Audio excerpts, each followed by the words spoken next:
সুপ্রিয় শিক্ষার্থীবৃন্দ, Sundarban college of টেকনোলজির পক্ষ থেকে diploma in library and information science কোর্সের কাছের ও দূরের সকল শিক্ষার্থীকে স্বাগত জানাচ্ছি অনলাইন ক্লাসে। আশা করি যে যেখানে আছেন সুস্থ আছেন, ভালো আছেন। গত ক্লাসে আলোচনা করেছিলাম তথ্য প্রযুক্তির উপরে। সেখানে আলোচনা করেছিলাম যে আইসিটি কি। আর আজকে আমাদের আলোচ্য বিষয় হচ্ছে আইসিটির উপরেই। আইসিটি সম্পর্কে একটু ধারণা দিয়ে আমরা আইসিটি যে কার্যক্রমগুলো যার মাধ্যমে পরিচালিত হয় সে কম্পিউটার, এই কম্পিউটার নিয়ে আলোচনা করব এবং কম্পিউটারের যে মৌলিক যন্ত্রাংশ সে সম্পর্কে একটা আমরা ধারণা নেব বা সে সম্পর্কে পড়বো। তা আজকে আমাদের আলোচ্য বিষয় হচ্ছে কম্পিউটারের মৌলিক যন্ত্রাংশ নিয়ে বা মৌলিক উপাদান সমূহ নিয়ে। তো এই কম্পিউটারের মৌলিক উপাদান সমূহ আলোচনা করার পূর্বে আমরা একটু আগেই একটু আমাদের পূর্বের ক্লাসটা একটু আলোচনা করে নিই। সেটা হচ্ছে আইসিটি। আইসিটি এর ফুল মিনিং কি? আই এর অর্থ হচ্ছে ইনফরমেশন, সি তে কমিউনিকেশন, টি তে টেকনোলজি। তাহলে ইনফরমেশন, কমিউনিকেশন অ্যান্ড টেকনোলজি, এটা হলো আইসিটি। এখন ইনফরমেশন কি? ইনফরমেশন হচ্ছে কি? ইনফরমেশনের বাংলা অর্থ হচ্ছে তথ্য। প্রতিনিয়ত আমরা যে বর্তমান যে অবস্থানে আমরা দাঁড়িয়ে আছি সেটাকে আমরা প্রযুক্তি নির্ভর সময় বলতে পারি, যেটা তথ্য নির্ভর, তাই না? তাই এই তথ্য নির্ভর সময়ে প্রতিনিয়তই কিন্তু অসংখ্য তথ্যের জন্ম হচ্ছে, উদ্ভাবন হচ্ছে। প্রতিনিয়ত এক একটা ঘটনা ঘটছে। যে ঘটনা প্রতি মুহূর্তে যে ঘটনাগুলো ঘটছে সেগুলো কিন্তু এক একটা তথ্য। তাই এই তথ্য হতে হলে অবশ্যই সেটা বাস্তবসম্মত হতে হবে, তার সেটা সত্যতা থাকতে হবে, তাই না? তা প্রতিনিয়ত যে ঘটনাগুলো ঘটছে এবং সেই ঘটনাগুলো যেহেতু যদি বাস্তবসম্মত হয় সেটা তাহলে সেটা আমরা তথ্য হিসেবে ধরে নেই। আর কমিউনিকেশন কি? কমিউনিকেশন হচ্ছে এই তথ্য যারা প্রেরণ করছে আর যারা পাচ্ছে, অর্থাৎ প্রেরক এবং প্রাপক, এই দুইয়ের মধ্যে যে আদান প্রদানের যে প্রক্রিয়া সেটাই হচ্ছে কিন্তু কমিউনিকেশন বা যোগাযোগ। তাহলে বুঝতে পেরেছেন যে যে ঘটনাগুলো ঘটছে এবং যা বাস্তবসম্মত সেটাই কিন্তু আমরা তথ্য হিসেবে ধরে নিচ্ছি। আর এই তথ্য যাদের মাধ্যমে মানে যে যার কাছ থেকে পাচ্ছি এবং যাকে দিচ্ছি, অর্থাৎ প্রেরক এবং প্রাপক, এই যে প্রাপক এবং প্রেরকের মধ্যে যে যে মানে তথ্যের যে আদান প্রদান হচ্ছে, এই আদান প্রদানের যে এটা যোগসূত্র, সেটাই কিন্তু আমরা যোগাযোগ হিসেবে ধরে নিচ্ছি। এটা হলো আমাদের যোগাযোগ। আর কি টেকনোলজি, এই সমস্ত কার্যক্রমকে সুন্দরভাবে পরিচালনার জন্য বা যে সমস্ত প্রত্যেকটা সমস্যা সুন্দরভাবে সমাধানের জন্য যে সমস্ত উপকরণ ও কৌশল প্রয়োগ করা হয় সেটা কিন্তু আমরা এই টেকনোলজি বা প্রযুক্তি হিসেবে ধরে নিই। যে এই যে মাধ্যমের আমরা এই সমস্ত সমস্যার সমাধান করে থাকি বা যে সমস্ত সমাধান এই সমস্যার সমাধান করার জন্য যে সমস্ত উপকরণ বা কৌশল আমরা প্রয়োগ করে থাকি সেটাই কিন্তু আমরা প্রযুক্তি হিসেবে আখ্যায়িত করে থাকি, তাহলে বা টেকনোলজি হিসেবে আমরা বলে থাকি বা আখ্যায়িত করে থাকি। তাহলে আমরা কিন্তু আইসিটি সম্পর্কে একটা সুন্দর একটা ধারণা পেলাম যে ইনফরমেশন কি, কমিউনিকেশন কি এবং টেকনোলজি কি, এবং একটার সাথে দেখেন একটা কিন্তু সম্পর্কিত, তাই না? তাহলে এই যে আইসিটি যে কার্যক্রমগুলো যে যন্ত্রাংশের মাধ্যমে আমরা পরিচালনা করে থাকি বা ব্যবহার করে থাকি, তার কার্যক্রমগুলো সুন্দরভাবে আমরা আমাদের দৈনন্দিন জীবন থেকে শুরু করে আমাদের জাতীয় পর্যায়ে সমস্ত ক্ষেত্রে আমরা যার মাধ্যমে এটা পরিচালনা করা হয় সেই যন্ত্রাংশের নাম কি? সেই যন্ত্রাংশের নাম কিন্তু কম্পিউটার, যেটা আমরা সবাই বর্তমানে সবাই কিন্তু ছোট থেকে বৃদ্ধ পর্যন্ত সবাই কিন্তু এর নামটা আমরা জানি এবং এর প্রয়োগটাই অলরেডি আমরা করছি। এই কম্পিউটারটা কি? কম্পিউটারটা কি সেটা আমাদেরকে আগে জানতে হবে। কম্পিউটার একটি ইলেকট্রনিক যন্ত্র, যে যন্ত্রটা নিজে কিন্তু কোনো সমস্যার সমাধান করতে পারে না, নিজে কিন্তু কোনো কাজ করতে পারে না। কে করে? আমরাই কিন্তু সেই যন্ত্রাংশগুলো ব্যবহার করে আমাদের সমস্যার সমাধান করে থাকি। তাহলে কি নিজে যে যন্ত্র নিজে কোনো কাজ করতে পারছে না, কিন্তু মানুষ তার কাজগুলো সুন্দরভাবে তার মাধ্যমে সুন্দরভাবে পরিচালনা করছে, সমস্যার সমাধান করছে এবং দ্রুত আমরা অগ্রগতির দিকে এগিয়ে যাচ্ছি। তা এই বর্তমান বিশ্বে যদি আমরা দেখি, তাহলে যে প্রতিযোগিতা, বর্তমান যুগ কিন্তু প্রতিযোগিতার যুগ। এই প্রতিযোগিতার যুগে টিকে থাকতে হলে আমাদের কি দরকার? আমাদের কিন্তু এই কম্পিউটারের খুবই দরকার। কম্পিউটার ছাড়া আমরা মানে চিন্তাই করতে পারি না। এই কম্পিউটার হতাই আমরা বলতে পারি যে কম্পিউটার এক ধরনের ইলেকট্রনিক যন্ত্র, যার নিজস্ব কোনো বুদ্ধি বিবেচনা নেই। মানুষ কম্পিউটার দিয়ে যেভাবে কাজ করায় কেবলমাত্র সেভাবেই সে কাজ করে থাকে। অর্থাৎ আমরা এভাবে বলতে পারি যে যেভাবে কম্পিউটারকে ইনপুট প্রদান করা হয়, আপনি যে ডেটাটা দিচ্ছেন বা কতটা দিচ্ছেন সেটা ইনপুটে আপনি কম্পিউটারে প্রয়োগ করছেন। কম্পিউটার তার যন্ত্রাংশের মাধ্যমে প্রসেসিং করে একটা উত্তর আপনাকে দিচ্ছে বা আউটপুট দিচ্ছে, তাই না? এই যে এই কাজটা কিন্তু কিভাবে করে, এটা কিন্তু কম্পিউটার যে কিসের উপর ভিত্তি করে করে, সেটা আপনি যে ডেটাটা দিবেন সেই ডেটাটার উপরে ভিত্তি করে তার কার্যক্রমটা সে আহ, পরিচালনা করে একটা ফলাফল আমাদেরকে প্রদান করে। এটা আমরা আউটপুট হিসেবে গ্রহণ করে থাকি। তা কম্পিউটার তার কার্যক্রম কিভাবে সম্পাদন করে থাকে? কম্পিউটার কিন্তু দুইটি উপায়ে তার কার্যক্রম সম্পাদন করে থাকে সাধারণত। সেটা একটা গাণিতিক ভাবে, আর একটা হলো যৌতিক যৌতিকভাবে তার কার্যাবলী সম্পাদন করে থাকে। তাহলে শিক্ষার্থীবৃন্দ, আমরা জানি, আমরা জানতে পারলাম যে কম্পিউটার একটি ইলেকট্রনিক যন্ত্র, যার নিজস্ব কোনো বুদ্ধি বা নিজস্ব কোনো ক্ষমতা নেই, কিন্তু মানুষ দ্বারা পরিচালিত। অর্থাৎ তাকে যে তথ্য বা উপাত্ত দেওয়া হয়, অর্থাৎ ইনপুট করা হয়, এবং তার হলো যন্ত্রাংশের মাধ্যমে সেটা প্রসেসিং করে সেটা আউটপুট বা ফলাফল প্রদান করে থাকে। হ্যাঁ, সেটা কিভাবে করে? সেটা হচ্ছে গাণিতিক ভাবে করতে পারে, যৌতিক ভাবে করতে পারে। তা এই যে ফলাফল প্রদান, এই যে যার মাধ্যমে আমরা এই ফলাফল পাই বা প্রদান করে থাকি, সেটা সম্পূর্ণ যন্ত্রাংশের মাধ্যমে। এটাকে আমরা কম্পিউটার হিসেবে ব্যবহার, কম্পিউটার বলে আখ্যায়িত করে থাকি। তাই কম্পিউটার একটি হচ্ছে, এটি একটি কি শব্দ? এটি ল্যাটিন কম্পুটেয়ার থেকে কিন্তু এই কম্পিউটার শব্দটা উৎপত্তি লাভ করেছে, যার অর্থ কি? আমরা কিন্তু সবাই জানি যে বা কম্পিউটার বা কম্পিউটার, এটা যাই বলেন না কেন, এটা হচ্ছে অর্থ হচ্ছে কি গণনাকারী যন্ত্র। হ্যাঁ, এটা কম্পিউটার দিয়ে খালি আমরা কি এই গণনাকারী যন্ত্র দিয়ে আমরা নির্ভুল ভাবে আমাদের কার্যক্রমকে সম্পাদন করতে পারি, তাই না? এর মাধ্যমে কি করতে পারি? যোগ, বিয়োগ, গুণ, ভাগ বা যুক্তি বা সিদ্ধান্তমূলক বিভিন্ন কার্যক্রম আমরা এর মাধ্যমে সম্পাদন করে থাকি। তাহলে আমরা আহ কম্পিউটার কি এবং কম্পিউটারে কিভাবে মানে কি কি কাজ করে থাকে সে সম্পর্কে একটা মানে জানতে পারলাম যে কম্পিউটার সাধারণত নির্ভুলভাবে তার কার্যক্রম করে থাকে, সেটা যৌক্তিক উপায়ে করে এবং গাণিতিক ভাবে করে থাকে। এখন এখন হচ্ছে যেটা আমরা আলোচনা করব, সেটা হচ্ছে কম্পিউটারের মৌলিক উপাদান সমূহ। এই যে কম্পিউটার নিয়ে আলোচনা করলাম, এর যে মৌলিক উপাদান, সেই মৌলিক উপাদানগুলো কি কি এবং কিভাবে কাজ করে, সেই জিনিসগুলো নিয়ে আমরা এখন আলোচনা করব। তা এই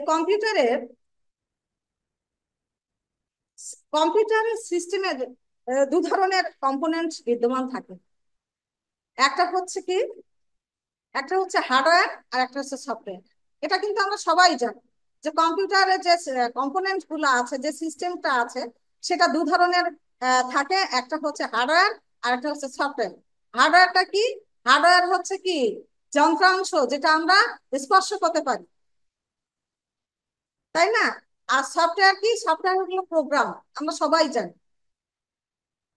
ঠিক আছে, তাহলে হার্ডওয়্যারটা কি? যে একটা কম্পিউটারের কি ফিজিক্যাল কম্পোনেন্টস, তাই না?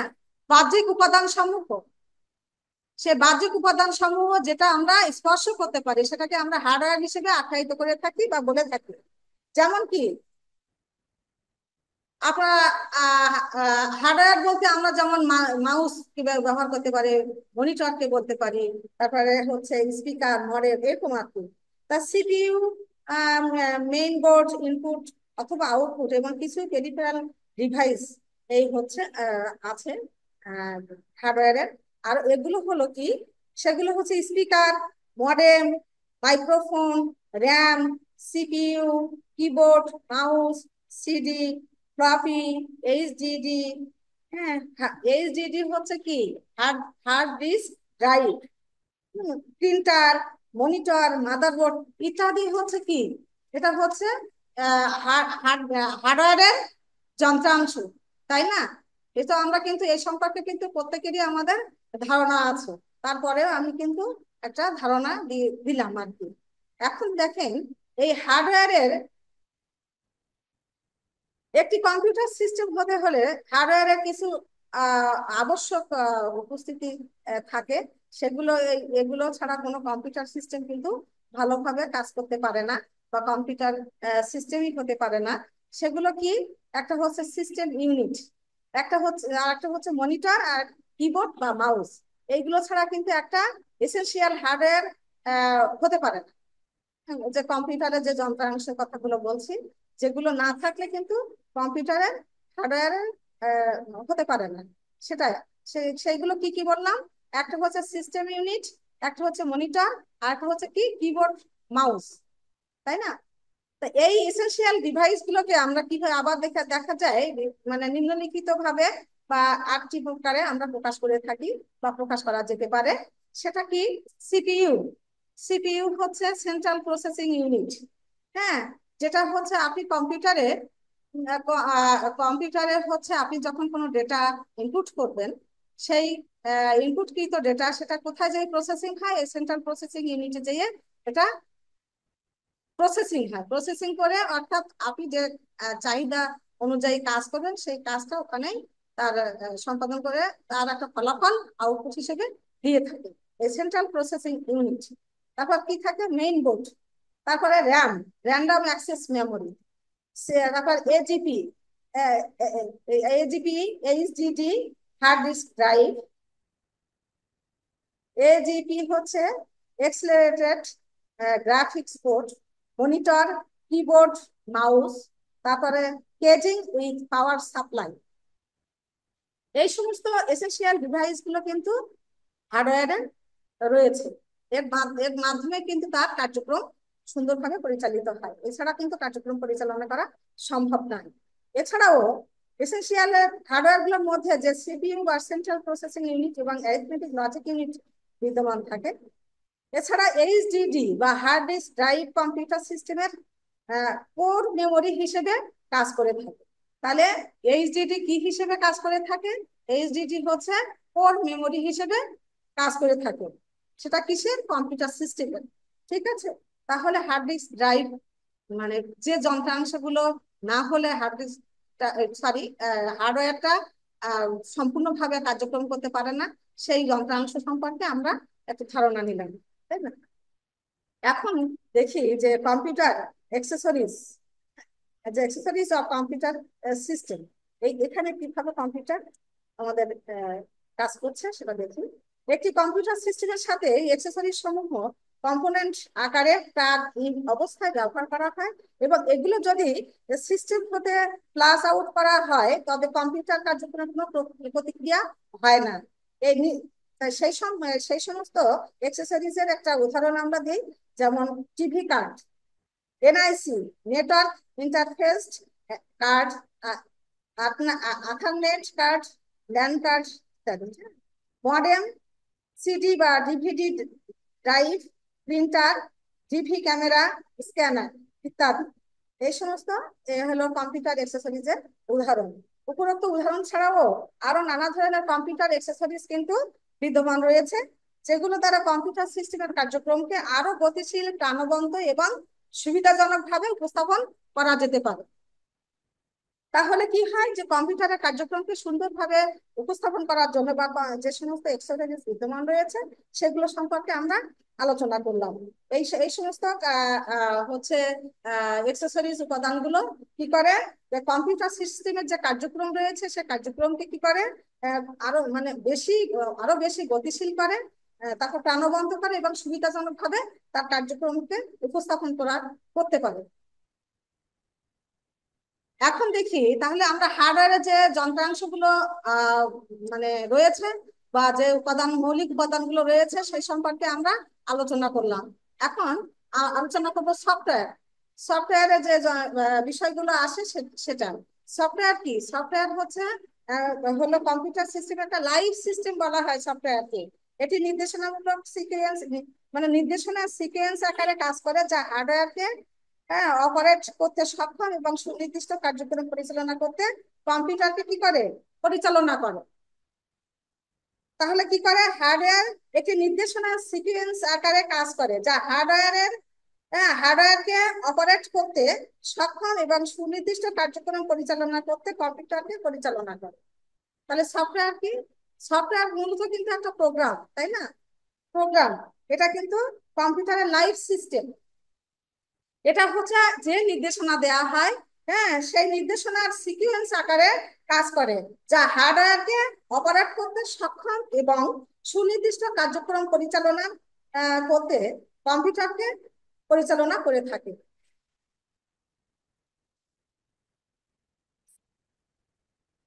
এই এর ব্যবহার বা ইউটিলিটি এবং কার্যক্রম অনুসারে কম্পিউটার সফটওয়্যারকে কয়টি ভাগে ভাগ করা হয়ে থাকে? সাধারণত দুইটি ভাগে ভাগ করা হয়ে থাকে। একটা হচ্ছে সিস্টেম সফটওয়্যার, আর একটা হচ্ছে অ্যাপ্লিকেশন সফটওয়্যার। আমরা কিন্তু যারা কম্পিউটার পড়েছি বা যে মানে কম্পিউটার সম্পর্কে ধারণা আছে, সে তাদের তারা কিন্তু এই ব্যাপারে তাদের ধারণা রয়েছে। যেমন হচ্ছে, আমরা যদি কম্পিউটার যারা হ্যান্ডেলিং করি তারা জানি যে কম্পিউটারের হার্ডওয়্যার কি আর সফটওয়্যার কি। হার্ডওয়্যার হচ্ছে যন্ত্রাংশ, আমি অলরেডি বলেছি, আর সফটওয়্যার হচ্ছে প্রোগ্রাম। এই প্রোগ্রাম, এই সফটওয়্যার কার্যক্রম যেভাবে পরিচালিত হয়, তা সেক্ষেত্রে কিন্তু দুইটা সফটওয়্যার আমরা দেখতে পারি। সেটা হলো, একটা হচ্ছে সিস্টেম সফটওয়্যার, একটা হচ্ছে অ্যাপ্লিকেশন সফটওয়্যার। এখন এই সিস্টেম সফটওয়্যারটা কি সেটা দেখি। এটি কম্পিউটার হার্ডওয়্যার সিস্টেমকে আপডেট করে প্রোগ্রাম সমূহ সচল রাখতে, কার্যক্রম অব্যাহত রাখে এবং অ্যাপ্লিকেশন প্রোগ্রাম সমূহের জন্য পরিবেশ তৈরি করে দিতে সাপোর্ট প্রদান করে থাকে। ঠিক আছে, তাহলে কি করে, এটি কম্পিউটার হার্ডওয়্যার সিস্টেমকে আপডেট করে তার প্রোগ্রাম সমূহ কি করে, সচল করতে, কার্যক্রম অব্যাহত রাখে এবং অ্যাপ্লিকেশন সফটওয়্যার সমূহের জন্য পরিবেশ তৈরি করে দিতে সাপোর্ট প্রদান করে থাকে। যেমন উইন্ডোজ, লিনাক্স ইত্যাদি। আর অ্যাপ্লিকেশন সফটওয়্যারটা কি?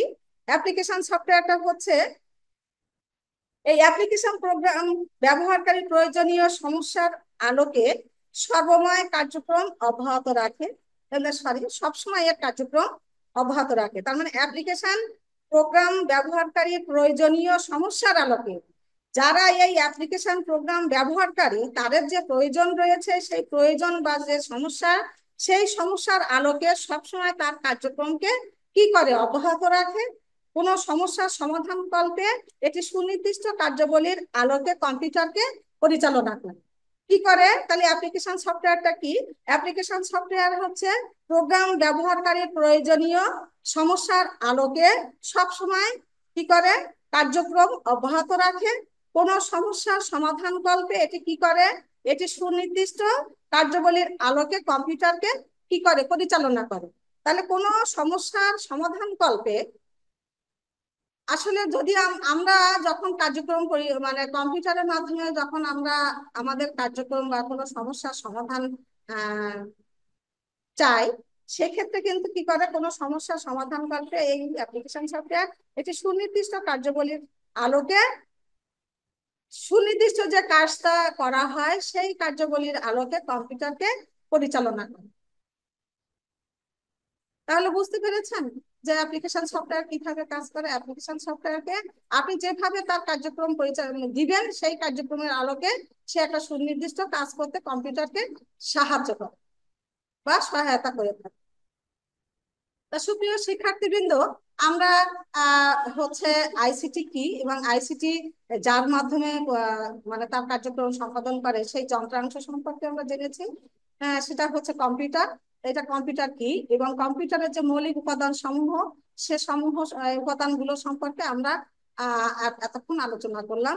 তা আমরা আমাদের যে এই যে কম্পিউটারের যে যন্ত্রাংশ সম্পর্কে যে আলোচনা করলাম, এই আলোচনার প্রেক্ষাপটে আমরা দেখি যে মানে আলোচনার প্রেক্ষাপটে এটা আমরা বলতে পারি আর কি, বা বলা যেতে পারে যে কম্পিউটার শুরু থেকে এ পর্যন্ত ক্রমান্বয়ে কি, কম্পিউটার যখন থেকে এর যাত্রা শুরু করেছে, সেখান থেকে কিন্তু আস্তে আস্তে আস্তে আস্তে সে হাঁটি হাঁটি পা পা করে কিন্তু আজকে যুগে পৌঁছিয়েছে, যে যুগটা বিজ্ঞানের শীর্ষ পর্যায়ে অবস্থান করছে, তাই না? এই এর চলার পথ কিন্তু অনেক দিন থেকেই শুরু হয়েছে। এই বহু পথ অতিক্রম করে আজ কিন্তু নতুন একটি দিগন্তের পথ উন্মোচন করেছে। বিশ্ব কিন্তু আজ কি কম্পিউটার বিশ্ব কিন্তু বলা যায়, সম্পূর্ণটাই বলা যায় যে এখন কিন্তু কম্পিউটারের দখলে। আমরা যদি আমরা দেখি যে আমাদের কিছুদিন আগে যে নাসা, যে আহ, যে নভোচারীরা আহ, মহাকাশে গিয়েছিলেন, তারা যে মহাকাশে যে কার্যক্রমটা আহ, মানে পর্যবেক্ষণ করেছেন বা তাদের যে কাজগুলো করেছেন, সেগুলো কিন্তু এই ভূপৃষ্ঠ থেকে বিজ্ঞানীরা সেগুলো কিন্তু এই কম্পিউটারের মাধ্যমেই কিন্তু সেই বা প্রযুক্তির ব্যবহার করে প্রতিনিয়ত তারা কিন্তু পর্যবেক্ষণ করেছে, তারা কি করছে না করছে, কোন পর্যায়ে আছে না আছে। তাহলে এটা কি এই এই এই এই কার্যক্রমগুলো সম্ভব হয়েছে কিন্তু এই প্রযুক্তির মাধ্যমে, এই কম্পিউটারের মাধ্যমে।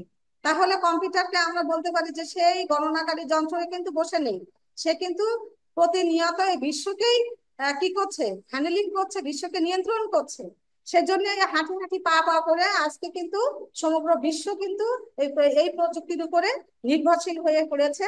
এবং বিশ্বকে একটা মানে একটা দিগন্তের এই পথ সুন্দরভাবে উন্মোচন করেছে।